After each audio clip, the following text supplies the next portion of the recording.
అందరికి నమస్తే. నంది మండలం వేణుగోపాల్ ఛానల్‌కు స్వాగతం. తెలంగాణ రాష్ట్రంలోని ప్రభుత్వ ఉద్యోగులకు రాష్ట్ర ప్రభుత్వం తీపి కబురు అందించింది. గత కొంతకాలంగా నిలిచిపోయిన బదిలీల ప్రక్రియపై ఉన్న నిషేధాన్ని ఎత్తివేస్తూ కీలక ఉత్తర్వులను జారీ చేసింది. ఈ నిర్ణయంతో వేలాది మంది ఉద్యోగులకు ఊరట లభించనుంది. పరిపాలనలో వేగం పెంచడంతో పాటు ఉద్యోగుల వ్యక్తిగత, వృత్తిపరమైన అవసరాలను దృష్టిలో ఉంచుకొని ఈ బదిలీల ప్రక్రియను ప్రభుత్వం చేపట్టింది.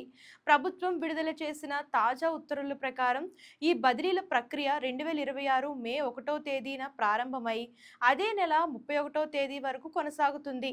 అంటే మే నెల మొత్తం బదిలీల పండుగ సాగనుంది. అయితే ఈ గడువు ముగిసిన వెంటనే అంటే జూన్ 1, 2026 నుంచి బదిలీలపై తిరిగి నిషేధం అమల్లో వస్తుందని ప్రభుత్వం స్పష్టం చేసింది. మరి ప్రభుత్వ ఉద్యోగులు ఎంతగానో ఎదురు చూస్తున్న ఈ బదిలీల ప్రక్రియ అయితే ప్రారంభమైంది. మరి కాంగ్రెస్ ప్రభుత్వం తీసుకున్న నిర్ణయం గురించి కామెంట్స్ చేసేయండి. ఇలాంటి లేటెస్ట్ న్యూస్ కోసం ఛానల్ ఫాలో, సబ్స్క్రైబ్ చేయడం మర్చిపోకండి.